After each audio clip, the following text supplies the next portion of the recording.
Good. How you doing? What's up, CBS family? Well, first of all, we gotta talk about this jacket. Oh, the jacket is fire. I mean, the fashion. Tell me about it. You know what I'm saying? Shout out to Starter.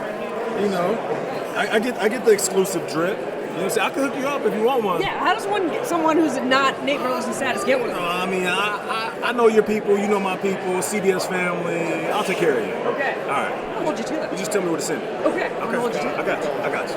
Let's talk about this Nickelodeon broadcast. Did you ever expect? I mean, people absolutely are living for it now. Yeah. Ever expect it to be as popular as it is? I didn't know how popular it was going to be until we got done with our first Nickelodeon game, and Twitter was on fire. Now, one thing we know about social media is that it can be brutal. Even when something is as pure as snow on the ground, somebody will find a way to taint it. So I was expecting people to just dive in and say, this is ridiculous. This type of coverage of a game is irresponsible to the traditionalist. And I didn't.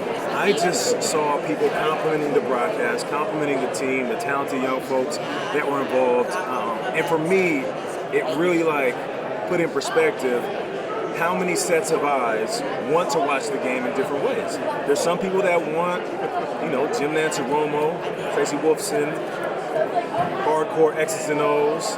And then there's people that just want to casually watch the game with their family.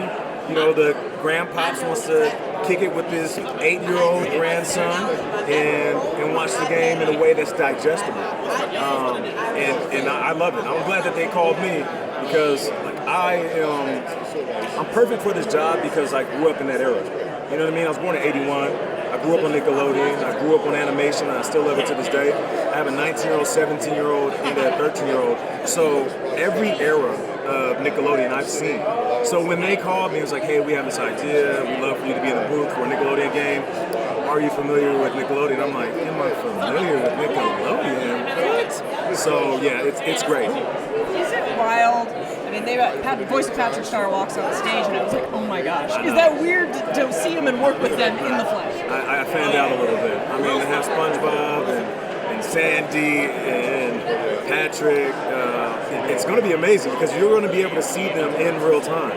So I'll be watching the game right next to SpongeBob as the viewer hears his voice over the entire game.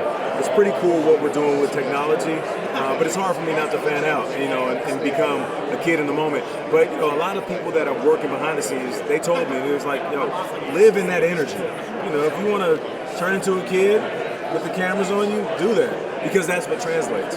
What does it mean to you that you kind of get to usher in a new generation of fans and bring football into their homes? Yeah, see what you did there, Usher in. Usher, shout out to Usher, halftime show. Okay, she got bars. Nah, it's dope because the NFL has been trying to create a successful bridge between the young fans and the game, and this is a perfect way to do it. And it's working when other networks start to copy it. You know what I'm saying? I'm not going to say who, but here at CBS and Nickelodeon, shout out to Paramount, we're the innovators. They're just the duplicators. But it's pretty flawed that we have an opportunity to sit at the kids' table with this young group of fans that will turn into the next players of the game, GMs and coaches, flag footballers.